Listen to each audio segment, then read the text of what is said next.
Hi, this is Dr. Mustafa Parekh, going to be talking about Beginner's Guide to Buttery Smooth DMEK Graft Preparation.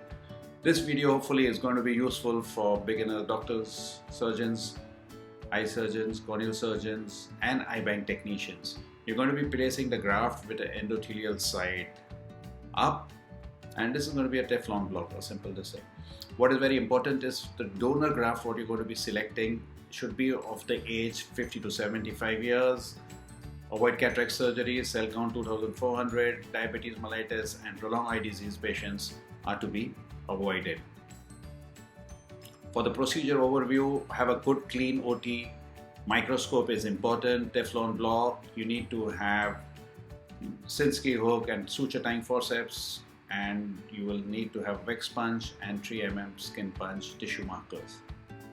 This is your measurement of your graft. It's a 12 mm, so you're going to be using a 9.5 munch.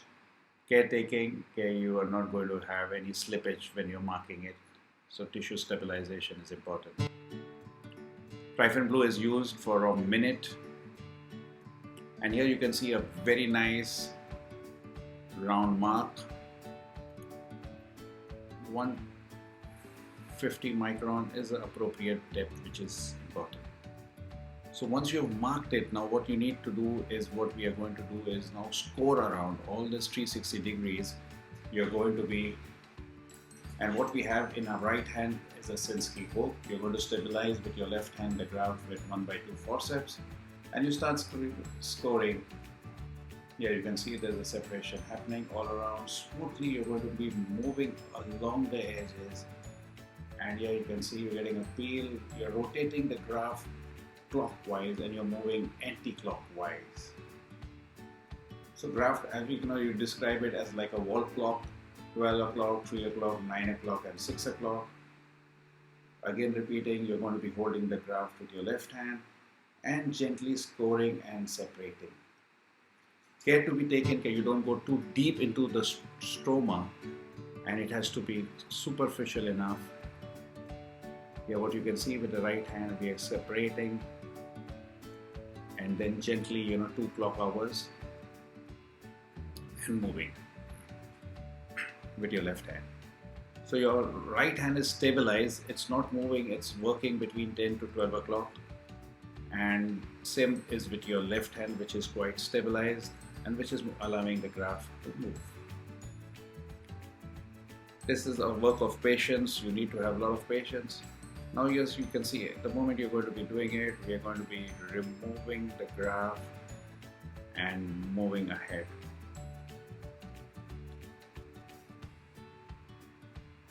Since that scrolling has happened, what we are going to do is we are going to be peeling it and removing. We have removed the 1/2 forceps and we have taken the plain forceps, removed the graft which is stored, and we'll continue dissecting further.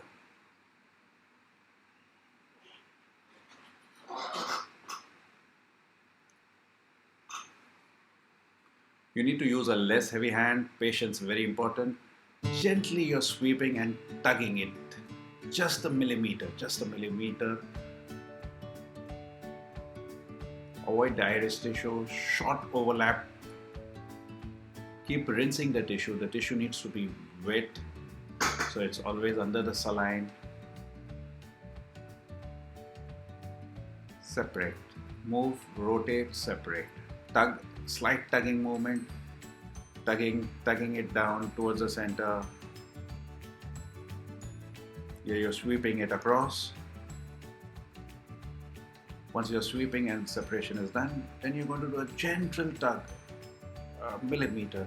And care taken, you're not going to involve when you're tugging it. Here we are working with a little lower magnification. We have done the scoring. Again, reinforcing all 360 degrees.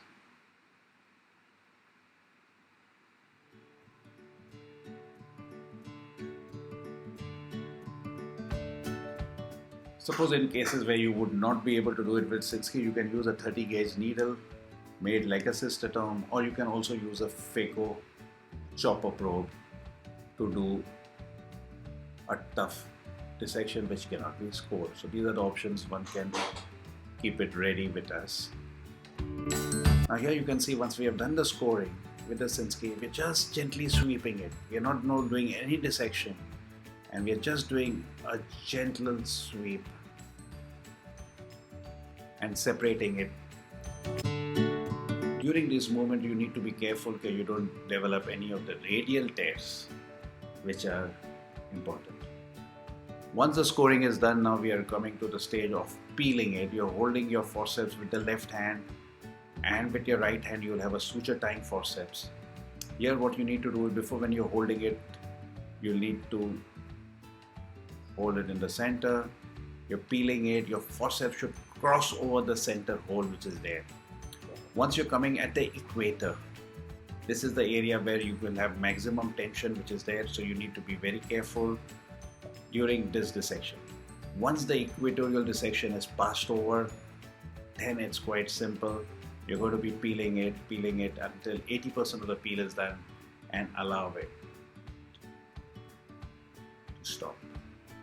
Now you can take a deep breath and relax.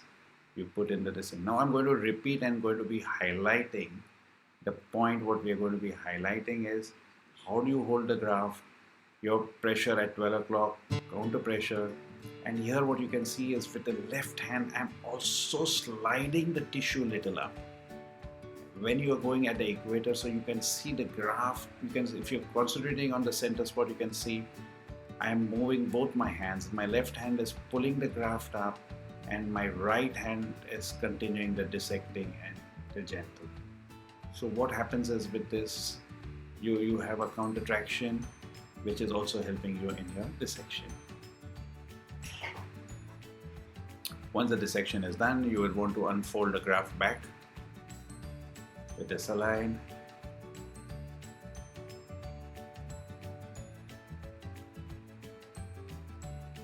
Here what we have done is we have left the graft because of the iris tissue, so you've got a little bit of use a lot of fluids and unroll it back.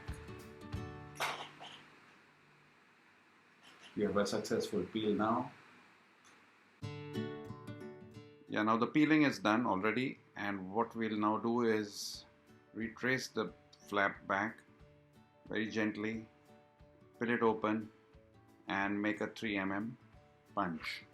Once the punch is complete, then what you'll do is on the scleral side you'll make a V-shaped cut to indicate where your graft is attached.